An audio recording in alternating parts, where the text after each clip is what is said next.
എല്ലാവർക്കും നമസ്കാരം. മലയാളത്തിലെ ആദ്യത്തെ ടാരോ റീഡിംഗ് ചാനലായിട്ടുള്ള മായ സ്റ്റാറ്റിലേക്ക് സ്വാഗതം.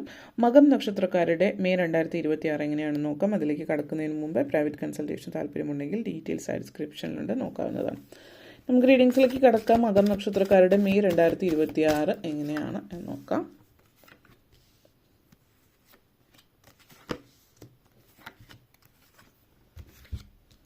ആദ്യം തന്നെ 8 of swords, death energy, 3 of wands, 6 of swords, ace of cups and 7 of pentacles. നിങ്ങളെ സംബന്ധിച്ചിടത്തോളം ആദ്യം തന്നെ 8 of swords and ace of cups energy connections ആണ്. അപ്പോൾ നിങ്ങളെ സംബന്ധിച്ചിടത്തോളം നമ്മൾ പലരുടെയും ജീവിതത്തിൽ നമ്മൾ നമ്മളെക്കുറിച്ചിട്ട് എങ്ങനെ ചിന്തിക്കുന്നു അല്ലെങ്കിൽ നോക്കിക്കാണുന്നു. അതായത് 8 of swords and ace of cups energy നിങ്ങളുടെ ലൈഫിൽ നിങ്ങൾക്ക് എന്താണ്, അതായത് നിങ്ങളുടെ ജീവിതത്തിൽ നിങ്ങൾ ചിന്തിക്കുന്നുണ്ടാവാം, ലൈഫിൽ എനിക്കൊന്നും നേടാൻ പറ്റിയിട്ടില്ല അല്ലെങ്കിൽ എന്നെക്കൊണ്ട് പറ്റില്ല എന്നുള്ളത്, അല്ലെങ്കിൽ നിങ്ങൾക്കൊരു വ്യക്തമായിട്ടുള്ളൊരു പ്രത്യേകിച്ചൊരു ഇമോഷണലി നിങ്ങൾ കുറച്ച് പുറകിൽ, അതായത് നിങ്ങൾക്ക് വേണ്ടുന്ന അത്ര അംഗീകാരം ലഭിച്ചിട്ടില്ല നിങ്ങളുടെ ജീവിതത്തിൽ, ഇങ്ങനെയൊക്കെയുള്ളൊരു ചിന്ത നിങ്ങളുടെ ഉള്ളിലുണ്ടാവും. പക്ഷെ ഈ ഒരു മാസം എന്ന് പറഞ്ഞാൽ നമ്മൾ പറയുന്നൊരു ആഹാ മൊമെൻ്റ് എന്നൊക്കെ പറയുന്ന പുതിയ കൂടുതൽ ക്ലിയർ ആയിട്ടുള്ളൊരു പെർസ്പെക്റ്റീവ് നിങ്ങളെ സംബന്ധിച്ചിടത്തോളം നിങ്ങളുടെ ജീവിതത്തിലുണ്ടാകുന്നു. ഇതിപ്പോൾ നിങ്ങളുടെ പേഴ്സണൽ ലൈഫിലും ആകാം, കരിയർ സംബന്ധിക്കുന്ന സിറ്റുവേഷൻസിലും ആവാം എന്നുള്ളതാണ് സൂചിപ്പിക്കുന്നത്. കാരണം ഇപ്പോൾ നിങ്ങളുടെ റിലേഷൻഷിപ്പിലാണെങ്കിൽ ഒരു പുതിയൊരു ഇമോഷണൽ കണക്ഷൻ നിങ്ങൾക്ക് ലഭിക്കുകയാണ്. ഇപ്പോൾ ഓൾറെഡി നെഗറ്റീവ് സിറ്റുവേഷനിൽ റിലേഷൻഷിപ്പിലുള്ള ആളുകളാണെങ്കിൽ പുതിയൊരു റിലേഷൻഷിപ്പ് സാധ്യത വരുന്നു. ഇപ്പോൾ ബ്രേക്കപ്പ് ഒക്കെ കഴിഞ്ഞിരിക്കുന്നവർക്ക് പുതിയ റിലേഷൻഷിപ്പ്, അതല്ല ഇപ്പോൾ റിലേഷൻഷിപ്പിലൊരു സ്പാർക്ക് കാര്യങ്ങളൊന്നും, അതായത് ഒരു പഴയൊരു റിലേഷൻഷിപ്പിൽ ആ ഒരു ഫൺ ഇല്ല എന്ന് ഫീൽ ചെയ്യുന്നവരെ സംബന്ധിച്ചിടത്തോളം റിലേഷൻഷിപ്പിൽ ആ ഒരു സ്പാർക്ക് തിരിച്ചു വരികയാണ് എന്നുള്ളത് സൂചിപ്പിക്കുന്നുണ്ട്. നിങ്ങളെ സംബന്ധിച്ചിടത്തോളം ഒരു മാനസികമായിട്ട് ഒത്തിരി തൃപ്തി ബന്ധങ്ങളിൽ നിന്ന് ലഭിക്കുന്നുണ്ടാവും. അത് ഹസ്ബൻഡ് വൈഫ്, പ്രണയിക്കുന്നവരും, പാരൻസ്, അല്ലെങ്കിൽ ഏത് ബന്ധത്തിലാണെങ്കിലും ആ ഒരു എനർജി സൂചിപ്പിക്കുന്നുണ്ട്. അതേപോലെ നിങ്ങളുടെ ക്രിയേറ്റിവിറ്റിയും വളരെ കൂടുതലാകുന്ന ഒരു സമയമാണ്. ഇപ്പോൾ പൊതുവേ നിങ്ങൾ ചിലപ്പോൾ ജോലി ചെയ്യുന്നവരാണ്, ഒത്തിരി ബിസിയാണ്, ഒന്നിനും സമയം കിട്ടുന്നില്ല എന്നൊക്കെ ഫീൽ ചെയ്യുന്ന സമയത്ത് ഈ ഒരു മാസം എന്ന് പറഞ്ഞാൽ കുറച്ച് ക്രിയേറ്റീവായിട്ടുള്ള കാര്യങ്ങൾ, നിങ്ങൾക്ക് ഇഷ്ടമുള്ള കാര്യങ്ങൾ, നിങ്ങളുടെ ഹോബീസ്, അതൊക്കെ ചെയ്യാനുള്ള ഒരു അവസരം കിട്ടുകയാണ്. അതേപോലെ തന്നെ മനസ്സിലുള്ള കൺഫ്യൂഷൻസ് ഒക്കെ, അതായത് നിങ്ങളുടെ ഉള്ളിലുള്ള ഇൻസെക്യൂരിറ്റി, നിങ്ങളുടെ ഉള്ളിൽ കോൺഫിഡൻസ് ഇല്ലായ്മയൊക്കെ ഉണ്ടെങ്കിൽ അതൊക്കെ ക്ലിയർ ചെയ്യുന്ന ഒരു സമയമാണ്. അപ്പോൾ നിങ്ങളെ സംബന്ധിച്ചിടത്തോളം ഈ ഒരു സമയം എന്ന് പറയുന്നത് ഒരു ഹാർമണി, നമ്മൾ പറയുമല്ലോ, പുതിയൊരു ബിഗിനിങ് ആണ്, ഇമോഷണലിയും ആൻഡ് ഇൻ്റലക്ച്വലി. അതായത് നിങ്ങൾക്ക് എന്താ പറയുക, മാനസികമായിട്ട് ഒത്തിരി തൃപ്തി തരുന്ന ഒരു സമയം.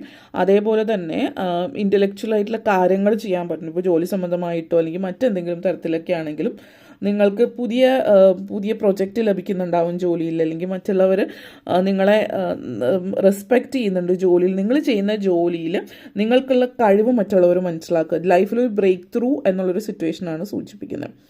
അപ്പോൾ അതൊക്കെ ജീവിതത്തിലുണ്ടാകുന്നൊരു സമയമാണ്. അപ്പോൾ അതുകൊണ്ട് തന്നെ നിങ്ങൾ ആഗ്രഹിച്ച പോലുള്ളൊരു ജീവിതം നിങ്ങൾക്ക് ലഭിക്കുന്നു എന്നുള്ളതിൽ നിങ്ങൾക്ക് ഒത്തിരി ഒരു തൃപ്തി ഉണ്ടാകുന്നു എന്നുള്ളതാണ് ഇതിവിടെ സൂചിപ്പിക്കുന്നത്. ഓക്കെ, അതേപോലെ തന്നെ നിങ്ങളുടെ ജീവിതത്തെ സംബന്ധിച്ച് പറയുകയാണെങ്കിൽ next death card and 6 of swords എനർജിയാണ്. അപ്പോൾ ഈ ഒരു എനർജി, ഈ ഒരു കോമ്പിനേഷൻ നിങ്ങളെ സംബന്ധിച്ചിടത്തോളം പറയുമ്പോൾ ഒരു ചെറിയൊരു മാറ്റം എന്നുള്ള, ലൈഫിലൊരു മാറ്റം എന്നുള്ള രീതിയിൽ കാണിക്കുന്നുണ്ട്. ഇത് ചെറിയൊരു മാറ്റമല്ല, അതായത് ഈ 2 എനർജിയും മുന്നേറ്റമാണ് സൂചിപ്പിക്കുന്നത്, മാറ്റമാണ്. അപ്പോൾ ഒരു മാറ്റം ജീവിതത്തിൽ ഉണ്ടാകുന്നുണ്ട്. അത് ചെറിയൊരു എന്താ പറയുക, ഒരു ചെറിയ ഒരു മാറ്റമല്ല, അതൊരു മേജറായിട്ടുള്ള ഒരു വലിയൊരു മാറ്റമാണ് ലൈഫിൽ. കാരണം ജീവിതത്തിൽ നിങ്ങൾക്ക് അനിവാര്യമായിട്ടുള്ളൊരു മാറ്റം, അത് ജീവിതം മുന്നോട്ടേക്ക് കൊണ്ടുപോകുന്ന ഒരു തരത്തിൽ നിങ്ങൾ വിട്ടുകളയുന്ന കാര്യങ്ങൾ, പുറകിൽ വിട്ടുകളയുന്നത് കയൗസാണ്. അത് നിങ്ങൾ വിട്ടുകളയുന്നത് ഹേർട്ട് ബ്രേക്സ്, സ്ട്രെസ്സ്, ഇതൊക്കെയാണ് നിങ്ങൾ വിട്ടുകളയുന്ന കാര്യങ്ങൾ. അതായത് നിങ്ങൾ ടോക്സിക് ആയിട്ടുള്ള ഒരു സാഹചര്യത്തിലാണെങ്കിൽ, അതിപ്പോൾ ജോലിയിലായിക്കോട്ടെ, കുടുംബജീവിതത്തിലായിക്കോട്ടെ, ഹേർട്ട് ബ്രേക്കാണ് നിങ്ങൾക്ക്, അത് നിങ്ങളെ ഹൃദയം വേദനിപ്പിക്കുന്ന അല്ലെങ്കിൽ നിങ്ങളെ വേദനിപ്പിക്കുന്ന രീതിയിലാണ് കാര്യങ്ങൾ നടന്നുകൊണ്ടിരിക്കുന്നതെങ്കിൽ അതൊക്കെ ഇനി എനിക്ക് അതൊന്നും ആവശ്യമില്ല, no longer need these things എന്ന് മനസ്സിലാക്കി നിങ്ങൾ അതിൽ നിന്ന് പോവുകയാണ്. അത് ചിലപ്പോൾ ജോലിയായിരിക്കാം, ചിലപ്പോൾ ഫാമിലി സിറ്റുവേഷൻസ് ആയിരിക്കാം. അപ്പോൾ മൂവിങ് ടുവേർഡ്സ് എ ബെറ്റർ ലൈഫിലേക്ക് പോയിക്കൊണ്ടിരിക്കുന്ന, അതായത് ഇപ്പോൾ നിങ്ങളുടെ ജീവിതം ഒരു എന്താ പറയുക, നമ്മൾ പറയില്ലേ കാറ്റും കോളും ഒക്കെയുള്ള തിരമാലകൾ അടിച്ച് നിൽക്കുന്ന ഒരു ഒരു കടൽ, അതുപോലത്തെ ഒരു സിറ്റുവേഷനിലാണെങ്കിൽ ഇപ്പോൾ വളരെ കാമറായിട്ടുള്ള, വളരെ എന്താ പറയുക ചില്ല് ചെയ്യാൻ പറ്റുന്ന രീതിയിലുള്ളൊരു സ്ഥലത്തേക്ക്, ഒരു പോസിറ്റീവ് ഇവല്യൂഷൻ എന്നൊക്കെ പറയുന്ന രീതിയിലേക്കാണ് നിങ്ങൾ അടുത്തുകൊണ്ടിരിക്കുന്നത് എന്നുള്ളത് സൂചിപ്പിക്കുന്നുണ്ട്. അപ്പോൾ നിങ്ങളെ സംബന്ധിച്ചിടത്തോളം ജീവിതത്തിൽ നിങ്ങൾ ആഗ്രഹിച്ച ആ ഒരു മാറ്റം, ഇതുവരെ നിങ്ങളെ പുറകിലേക്ക് വലിച്ചുകൊണ്ടിരുന്നതെന്ന് വെച്ചാൽ നിങ്ങളുടെ ഉള്ളിലുള്ള അപകർഷതാബോധം, ആത്മവിശ്വാസക്കുറവ്, ഇതൊക്കെയായിരുന്നു നിങ്ങളെ ആളുകൾ റെസ്പെക്റ്റ് ചെയ്യുന്നില്ല, നിങ്ങളെ മനസ്സിലാക്കുന്നത്, നിങ്ങൾക്ക് വേണ്ടുന്ന എന്താ പറയുക, നിങ്ങൾക്ക് വേണ്ടുന്ന അത്രയും ഇത് ലഭിച്ചിട്ടില്ല എന്നൊക്കെ ഉള്ളൊരു ചിന്തയാവാം. അപ്പോൾ നിങ്ങളെ സംബന്ധിച്ചിടത്തോളം ആ ചിന്തകളൊക്കെ മാറി ജീവിതത്തിലൊരു പോസിറ്റിവിറ്റി ഉണ്ടാകുന്നു. കാരണം നിങ്ങൾക്ക് ഫീൽ ചെയ്യാൻ പറ്റുന്നുണ്ട് ചുറ്റുമുള്ള ആളുകൾ നിങ്ങളെ റെസ്പെക്റ്റ് ചെയ്യുന്നുണ്ട്, അല്ലെങ്കിൽ നിങ്ങൾക്ക് വേണ്ടുന്ന അർഹതപ്പെടുന്ന കാര്യങ്ങൾ നിങ്ങളിലേക്ക് കൊണ്ടെത്തി തരുന്നുണ്ട് എന്നൊക്കെ ഉള്ളൊരു ചിന്ത നിങ്ങളുടെ ഉള്ളിൽ ഉണ്ടാകുന്നുണ്ട്. അപ്പോൾ നിങ്ങളുടെ ഉള്ളിൽ ആ ഒരു നെഗറ്റിവിറ്റിയും കാര്യങ്ങളൊക്കെ മാറ്റി വെച്ചിട്ട് നിങ്ങൾ ലൈഫിൽ മുന്നേറുകയാണ്. കാരണം ജീവിതത്തിൽ മുന്നേറാനായിട്ടുള്ളൊരു സമയമായിരിക്കുന്നു എന്നുള്ളത് നിങ്ങൾ മനസ്സിലാക്കും. അപ്പോൾ ജോലി സംബന്ധമായിട്ട് ജോലിയിൽ ശമ്പള വർധനവ്, ടെമ്പററി പ്രൊബേഷണറി പീരീഡിൽ നിന്ന് മാറി പെർമനൻറ്റ് പൊസിഷനിലാകുന്നു, സർക്കാർ ജോലിയിലേക്കുള്ള ഉദ്യോഗ കയറ്റം, അതുപോലെ വിദ്യാഭ്യാസപരമായിട്ട് വളരെ ഉയർന്ന വിദ്യാഭ്യാസത്തിലേക്ക് പോകുന്ന, ഇപ്പോൾ ഹയർ പോസ്റ്റൊക്കെ മാസ്റ്റേഴ്സൊക്കെ കഴിഞ്ഞിട്ടുള്ളവർ ചിലപ്പോൾ ഡോക്ടറേറ്റ് എടുക്കുമായിരിക്കും, അല്ലെങ്കിൽ MBBS കഴിഞ്ഞിട്ട് MBBS MD അല്ലെങ്കിൽ വേറെ പോസ്റ്റ് ഗ്രാജുവേഷൻ ലെവലിലേക്ക് പോകുന്നുണ്ടാവാം. ഏതെങ്കിലും തരത്തിലുള്ള വിദ്യാഭ്യാസപരമായിട്ട് ഉയർച്ച, അതേപോലെ കരിയറിൽ ഉയർച്ച, വലിയ പ്രോജക്റ്റ്, നിങ്ങളുടെ ചിലപ്പോൾ പുതിയ പ്രൊജക്ട്സ് കിട്ടുന്നുണ്ടാവും. അപ്പോൾ വളരെ വലിയൊരു പ്രൊജക്റ്റ് ആയിരിക്കാം, അങ്ങനെയൊക്കെ ഉള്ളൊരു സിറ്റുവേഷൻ കാണിക്കുന്നുണ്ട്. അതേപോലെ നിങ്ങളുടെ ലൈഫിൽ പറയുകയാണെങ്കിൽ death card and 7 of pentacles energy connections ആണ്. അപ്പോൾ ഈ ഒരു എനർജി നിങ്ങളെ സംബന്ധിച്ചിടത്തോളം പറയുകയാണെങ്കിൽ നിങ്ങളുടെ ജീവിതത്തിൽ എന്താണ് നിങ്ങൾ ആഗ്രഹിക്കുന്നത് ആ രീതിയിലൊക്കെ കാര്യങ്ങൾ നടക്കുന്നു എന്നുള്ളതാണ് നിങ്ങൾക്ക് ഒത്തിരി സന്തോഷം തരുന്ന ഒരു കാര്യമാണ്. കാരണം നമ്മൾ ആഗ്രഹിച്ച രീതിയിൽ കാര്യങ്ങൾ നടക്കുമ്പോൾ നമ്മളെപ്പോഴും മനസ്സിനുണ്ടാകുന്ന ഒരു തൃപ്തി ഉണ്ടല്ലോ, അതായത് നമ്മൾ വിചാരിച്ച പോലെയാണ് ഇനി ഫൈനലി കാര്യങ്ങൾ നടക്കുന്നത് എന്നുള്ള ഒരു തൃപ്തി നിങ്ങൾ അനുഭവിച്ചറിയുന്ന ഒരു സമയം, അല്ലെങ്കിൽ ഒരു മാസം കൂടിയിട്ടായിരിക്കും ഈ ഒരു മാസം. അതായത് പല കാര്യങ്ങളും ലോങ് ടേമിലേക്കാണ് സാധ്യത. ഇപ്പോൾ നിങ്ങളൊരു ചേഞ്ച് എന്ന് പറഞ്ഞത് അത് ആ ഒരു മാറ്റം കുറച്ചധികം നാളത്തേക്ക് നിങ്ങളുടെ ലൈഫിൽ ഉണ്ടാകുന്നു. ഈ മാറ്റം വളരെ പ്രൊഡക്റ്റീവ്, വളരെ പോസിറ്റീവ്, നിങ്ങൾ ആഗ്രഹിച്ച പോലെയാണ്. ഇപ്പോൾ long term project, long term investment കാണിക്കുന്നുണ്ട്. അപ്പോൾ നിങ്ങളുടെ കയ്യിൽ ഇപ്പോൾ ധനം എത്തുന്നുണ്ട്. അപ്പോൾ എത്തുന്ന ധനം നിങ്ങൾ ചിലവാക്കുന്നുണ്ട്, അതോടൊപ്പം തന്നെ വലിയൊരു ഇൻവെസ്റ്റ്മെൻറ്റിലേക്കും നിങ്ങൾ പോകുന്നുണ്ട്. അപ്പോൾ പേഴ്സണൽ ലൈഫിൽ, പ്രൊഫഷണൽ ലൈഫ്, ഫിനാൻസ്, കരിയർ, ഇതെല്ലാത്തിലും നിങ്ങൾ ഇനി വേണ്ടുന്ന കാര്യങ്ങൾ, ജീവിതത്തെ നിങ്ങൾ ഒന്നും കൂടി നോക്കിക്കാണുന്നു, റീവാലുവേറ്റ് ചെയ്യുന്നു. ഇപ്പോൾ വീട്, ഫാമിലി, അതായത് ഹൗസ്, സ്വന്തമായിട്ടൊരു വീട് വാങ്ങിക്കണം എന്നൊക്കെ ചിന്തിക്കുന്നവരാണെങ്കിൽ അതിന് വേണ്ടുന്ന സ്റ്റെപ്സ് എടുക്കുന്നുണ്ട്.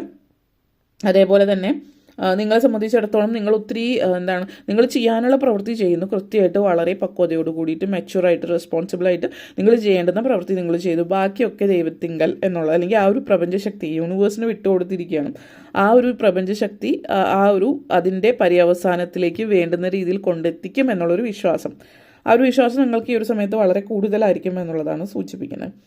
അപ്പോൾ ആ ഒരു എനർജി ഇവിടെ കാണിക്കുന്നുണ്ട്. അതേപോലെ തന്നെ നിങ്ങളെ സംബന്ധിച്ചിടത്തോളം കുറച്ച് കൂടുതൽ ഇംപേഷ്യൻസ്, അതായത് അക്ഷമരായിരിക്കാം. ചില കാര്യങ്ങൾ നടക്കുന്നില്ല, എന്തുകൊണ്ട്, എപ്പം നടക്കും, ഭയങ്കര അക്ഷമരായിരിക്കും, ഇംപേഷ്യൻസ് വളരെ കൂടുതലായിരിക്കാം. ഇപ്പോൾ ജോലിയാണ്, മറ്റെന്ത് കാര്യമാണെങ്കിലും ഇപ്പോഴൊക്കെ നിങ്ങൾ ആ ഇംപേഷ്യൻസ് വിട്ട് കളയുന്നു. എപ്പോഴും കോൺസ്റ്റൻ്റായിട്ടത് അതിൻ്റെ പുറകെ ഇങ്ങനെ നടക്കുകയല്ല, ചെയ്യാനുള്ളത് ചെയ്തു, അതിൻ്റെ സമയത്ത് അത് കൃത്യമായിട്ട് വന്നോളും എന്നുള്ളത് നിങ്ങൾ ചിന്തിക്കാൻ തുടങ്ങുകയാണ്. അങ്ങനത്തെ ഒരു എനർജിയാണ് നിങ്ങളിൽ.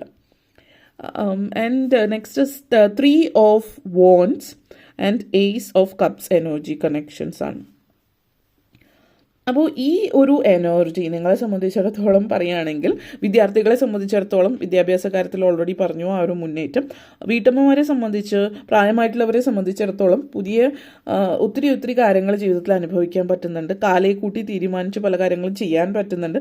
ജീവിതത്തെക്കുറിച്ച് പ്ലാൻ ചെയ്യുന്നു. അതായത് നിങ്ങൾ ഇതുവരെ നിങ്ങളുടെ കാര്യങ്ങളൊക്കെ വേറെ ആളുകൾ നോക്കിയിരുന്നതായിരിക്കും. ഇപ്പോൾ വീട്ടമ്മമാരാണെങ്കിൽ സാമ്പത്തിക കാര്യവും മറ്റെന്തെങ്കിലും കാര്യങ്ങളൊക്കെ ഹസ്ബൻഡോ അല്ലെങ്കിൽ മറ്റാരെങ്കിലും നോക്കിയിരുന്നതെങ്കിൽ ഇപ്പോൾ നിങ്ങൾ സ്വന്തമായിട്ട് ഏറ്റെടുത്തെല്ലാം ചെയ്യുന്നു. അല്ലെങ്കിൽ പ്രായമായിട്ടുള്ള റിട്ടയർ ആയിട്ടുള്ള ആളുകളും അപ്പോൾ അതുവരെ കാര്യങ്ങൾ മറ്റുള്ളവരെ ഡിപ്പെൻഡ് ചെയ്താണെങ്കിൽ ഇനി നിങ്ങൾ ശരിക്കും ഫ്രീ ആണ്, നിങ്ങളുടെ കാര്യങ്ങൾ സ്വയം ചെയ്യാൻ ഒക്കെ ചെയ്യാൻ കുറച്ച് ഫോർസൈറ്റ് നിങ്ങൾക്ക് കൂടുതലായിരിക്കും. അത് വരാൻ പോകുന്ന കാര്യങ്ങൾ കാലേക്കൂട്ടി മനസ്സിലാക്കുന്നത് എല്ലാവരിലും. അതുകൊണ്ട് തന്നെ നേരത്തെ പ്ലാൻ ചെയ്ത് പല കാര്യങ്ങളും നിങ്ങൾ ചെയ്യുന്നുണ്ട്. അപ്പോൾ വളരെ പാഷനേറ്റിലായുള്ള ചില കാര്യങ്ങൾ ലോഞ്ച് ചെയ്യുന്നതായിട്ട് കാണിക്കുന്നുണ്ട്. അപ്പോൾ നിങ്ങളുടെ പുതിയ പ്രൊജക്റ്റ് അല്ലെങ്കിൽ നിങ്ങളുടെ പുതിയ ബിസിനസ് ലോഞ്ച് ചെയ്യുന്നതാവാം എന്നുള്ളത് സൂചിപ്പിക്കുന്നുണ്ട്. ലോങ് ടേമിലേക്ക് വേണ്ടുന്ന എന്തോ ഒരു കാര്യം അതിനുള്ള സീഡ്സ് പ്ലാൻ ചെയ്യുന്ന ഒരു എനർജി കാണിക്കുന്നുണ്ട്. എന്തായാലും തീർച്ചയായിട്ടും ഒരു ഹോപ്പ്ഫുൾ ആയിട്ടുള്ളൊരു പുതിയൊരു വർഷത്തിലേക്കും വരുന്ന വർഷങ്ങളിലേക്കും ഉള്ളൊരു തുടക്കമാണ് ഇത് കാണിക്കുന്നത്. ഓക്കെ, അപ്പോൾ ഇത്രയും കാര്യങ്ങളാണ് പറയാനുണ്ടായിരുന്നത്. നിങ്ങൾക്ക് വീഡിയോ ഇഷ്ടപ്പെട്ടുവെങ്കിൽ ലൈക്ക് ചെയ്യാനും ഷെയർ ചെയ്യാനും കമൻറ്റ് ചെയ്യാനും സബ്സ്ക്രൈബ് ചെയ്യാനും മറക്കരുത്. എല്ലാവർക്കും നന്ദി, നമസ്കാരം.